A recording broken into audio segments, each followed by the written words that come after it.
யோவான் 11வது அதிகாரம் 1வது வசனத்துல இந்த ஸ்திரீ யார் அப்படிங்கிறது எழுதப்பட்டிருக்கு.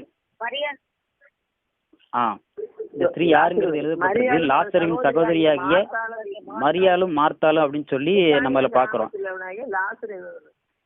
ஆமா, இந்த மரியாள் தான் வந்து அந்த ஸ்திரீ. ஏன்னா அதுல எழுதப்பட்டிருக்கு, இந்த கர்த்தருக்கு பரிமள தைலம் பூசி தன் தலைமயிரால் அவருடைய பாதங்களை துடைத்தவள் அந்த மரியாள்னு சொல்லி அதில் பாக்குறோம். இப்ப இந்த மரியாள் மார்த்தா அப்படிங்கிற சம்பவம் நமக்கு நல்லாவே தெரியும். மரியாளை குறித்து இயேசுவே சாட்சி சொல்றாரு. மரியாள் தன்னை விட்டு எடுபடாத நல்ல பங்கை தெரிந்து கொண்டாள் அப்படின்னு சொல்லி. இயேசு கிறிஸ்து அந்த மார்த்தாள் மாதிரி அவங்க இருக்கிற அந்த கிராமத்துக்கு வரும்போது மார்த்தாள் வந்து வேலையா இருப்பாங்க. ஆனா மரியாள் வந்து ஆண்டவருடைய பாதத்துல உட்காந்து வசனத்தை கேட்பாங்க அப்படின்னு சொல்லி நம்ம வந்து பாக்குறோம். லூக்கா 10:39 இயேசுவின் பாதத்தருகே உட்கார்ந்து வசனத்தை கேட்பாங்க அப்படிங்கறத படிக்கிறோம்.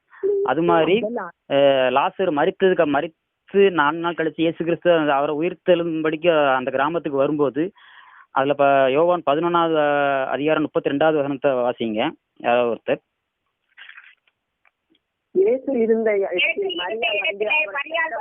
அவரை கண்டவுடனே அவர் பாதத்திலே விழுந்த, ஆண்டவரே நீர் இங்கே இருந்தீரானால் என் சகோதரன் மரிக்க மாட்டான் என்றார். ஆமென். அதுல பாத்தீங்களா, அவரை கண்ட உடனே அவர் பாதத்தில் விழுந்து. இந்த மரியாளை குறித்து நீங்க பைபிள்ல எங்க பார்த்தாலும் சரி, மரியாள் அவருடைய பாதத்தில், அவர் இயேசுவை கண்ட உடனே அவருடைய பாதத்தில் இருந்து இயேசுவின் பாதத்தில் அருகே உட்கார்ந்து வசனத்தை கேட்பாங்க அப்படின்னு சொல்லி எங்க பார்த்தாலுமே அவர் பாதத்துக்கு இவங்க வந்தாங்க, அவங்க பாதத்துல உட்கார்ந்தாங்க, அவங்க பாதத்துல பரிமள தைலத்தை வந்து உடைச்சு ஊத்துனாங்க அப்படிங்கிறது வந்து எங்க நீங்க மரியாதை பத்தி படிச்சாலும் இது பதிவு பண்ணப்பட்டிருக்கும். அவங்க ரட்சிப்பு நம்ம ஃபர்ஸ்ட் பார்த்தோம், லூக்கா 7வது அதிகாரத்துல பார்த்தோம். அவங்க ரட்சிக்கப்படுற அந்த நாள், அவங்க பாவம் மன்னிக்கப்பட்ட அந்த நாள்ல எப்படி ஆண்டவர்கிட்ட அன்பு கூர்ந்தாங்களோ அந்த அன்பு இப்ப நம்ம ஒவ்வொரு இடமும் வாசிக்கும் போது வேற வேற காலகட்டம், வேற வேற சூழ்நிலை. ஆனா எந்த சூழ்நிலையுமே அவங்க ஆதியில கொண்டு அந்த அன்பு மாறவே இல்லை. வசனத்தின் படி பார்க்கும்போது அவங்க ஆதியில கொண்டு வந்த அந்த அன்பு, அந்த இயேசுவின் பாதத்துக்கு போகிற அந்த அன்பு வந்து மாறவே இல்லை. அது கடைசி வரைக்கும் மெயின்டைன் ஆகுது.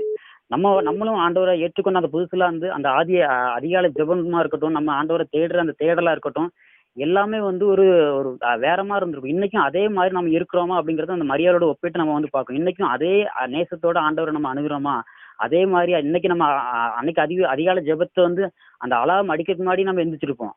நம்மளோட ஜெப வாழ்க்கை வந்து ஒவ்வொரு நாளும் இன்க்ரீஸ் ஆயிருக்கும். ஒரு நாள் காலையில 5 மணிக்கு ஜெபம் பண்றவங்க ஒரு குறிப்பிட்ட நாள் போகும்போது 4:30 மணி ஆயிருக்கும், அப்புறம் 4 மணி ஆயிருக்கும், அப்புறம் 3:30 மணி ஆயிருக்கும்.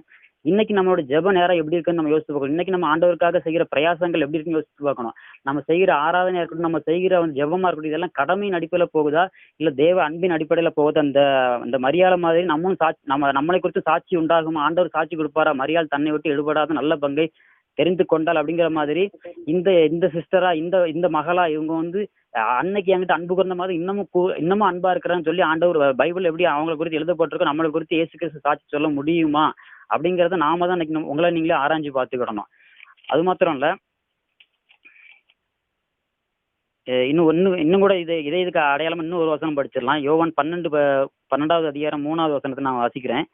மரியாள் விலையேற பெற்ற களங்கம் இல்லாத நலதம் என்னும் தைலத்தில் ஒரு ராத்தல் கொண்டு வந்து அதை இயேசுவின் பாதங்களில் பூசி தன் தலைமயிரால் அவருடைய பாதங்களை துடைத்தால். அதே இது நான் சொன்னேன், மரியாதை குறித்து எங்க நீங்க படிச்சாலும் அவருடைய பாதத்தில் பூசி அவருடைய பாதத்தில் அப்படிங்கிற வார்த்தை வந்துடும். அந்த ஆதியில எப்படி அந்த அம்மா அவருடைய பாதத்துல வந்து இருந்தாங்களோ அதை எல்லா இடமும் தொடர்ச்சி அது கடைசி வரைக்கும் நீடிக்கிறத நம்ம பார்க்க முடியுது. நம்ம வாழ்க்கை இன்னைக்கு வந்து அது மாதிரி ஆராய்ஞ்சு பார்க்கணும். நம்ம ஏன் ஆண்டவர்கிட்ட அன்பு கூறணும், எதனால இப்படி அந்த ஆதி அன்பு ஆண்டவர் எதிர்பார்க்கிறாரு, அப்படி இந்த தேவனிடத்துல என்ன இருக்கு அப்படின்னு பார்த்தா நம்ம அதுக்கு ஒரு வசனத்தை வாசிக்கலாம். எபேசியர் 2வது அதிகாரம் 14வது வசனம் 16வது வசனம், இந்த 2 வசனத்தையும் வாசிக்கலாம். நான் வாசிக்கிறேன்.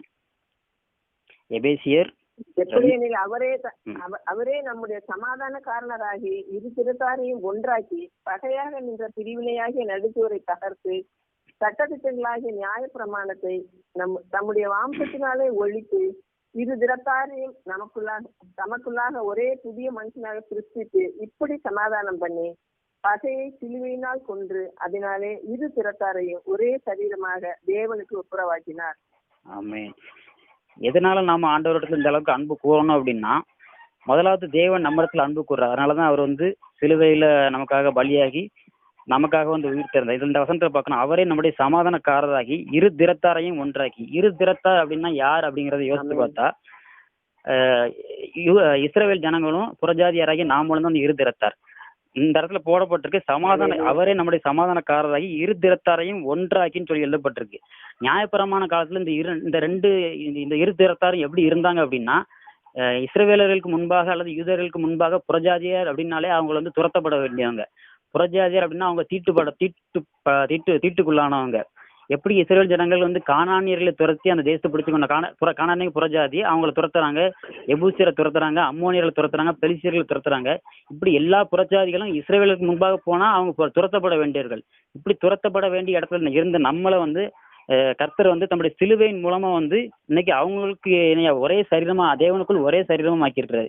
பகையை சிலுவையினால் கொன்று அதனால் இரு திறத்தாரையும் ஒரே சரீரமாக தேவனுக்கு ஒப்புரவாக்கினார்.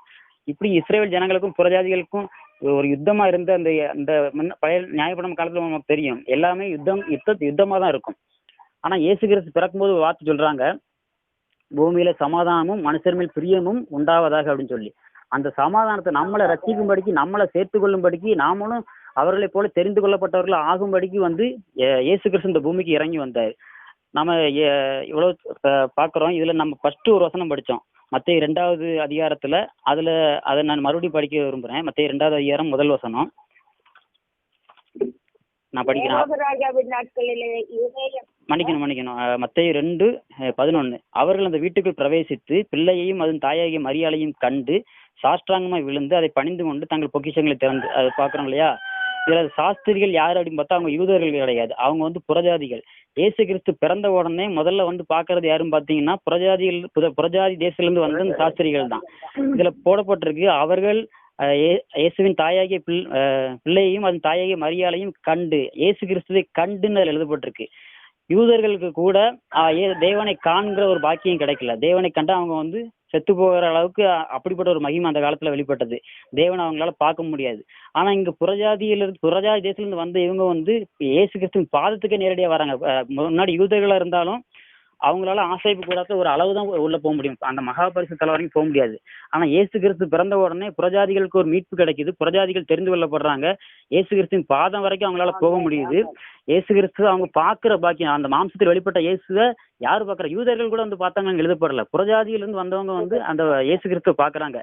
அப்ப இப்படிப்பட்ட தேவன் உங்களை மனசுல வச்சு, உங்களையும் என்னையும் மனசுல வச்சு நம்ம கிட்ட அன்பு கூர்ந்து பரலோகத்திலிருந்து இறங்கி வந்து நமக்காக பாடுபட்டு சிலுவையில் அடிக்கப்பட்டாரு. இந்த தேவனிடத்துல நாம அன்பு கூற வேண்டியது வந்து அதிக நிச்சயம்னு சொன்னா அது வந்து மிகையாகாது. அதனாலதான் ஆண்டவர் நம்ம கிட்ட வந்து அன்பை எதிர்பார்க்கிறாரு. நாம ஏன் தேவன்கிட்ட அந்த அளவுக்கு ஒரு அன்பு கூறணும்? நம்மளுடைய முழு அன்பை ஏன் கூறணும்? வசனம் சொல்லுது, உன் தேவனாய் கர்த்தருக்கு உன் முழு இதயத்தோடும், உன் முழு ஆத்மாவோடும், உன் முழு மனதோடும் அன்பு கூறுவாங்க. முழு மனதோடு இதோடு நீ ஊழியம் பண்ண அப்படிலாம் வேற ஒரு ஆப்ஷன் அங்கே போடப்படல. அன்பு கூர்ந்தா எல்லாமே ஆட்டோமேட்டிக் நம்ம வாழ்க்கையில வந்துடும். அன்பு கூறும்போது ஜெபம் தன்னால வந்துடும், அன்பு கூறும்போது ஊழியம் தன்னால வந்து, தேவனிடத்துல அன்பு கூறும்போது ஊழியம் தன்னால வந்துடும். அப்ப அதுதான் நமக்கு பிரதான கட்டளையே கொடுக்கப்பட்டிருக்குது. இன்னைக்கு நம்ம ஜெபிக்கிறோம், இன்னைக்கு நம்ம ஊழியம் பண்ற எல்லாமே பண்றோம். அந்த ஆதி அன்பு நம்ம கிட்ட இருக்குதா? அந்த ஆதி அன்பு வந்து நம்ம வந்து இன்னும் அந்த ஆதி அன்பு நிலைத்திருக்கிறோமா, இல்ல அந்த ஆதி அன்புல குறைவுபட்டிருக்கிறோமா அப்படிங்கிறத வந்து நாம வந்து யோசித்து பார்க்கணும். அடுத்தபடி நான் ஒரே ஒரு காரியத்தை மட்டும் சொல்லி முடிக்க விரும்புறேன். என்ன அப்படின்னா, ஒரு 2 வருஷத்துக்கு முன்னாடி ஒரு கனவு ஒன்று நான் கண்டேன். அந்த கனவை பத்தி நான் உங்களுக்கு சொல்றேன்.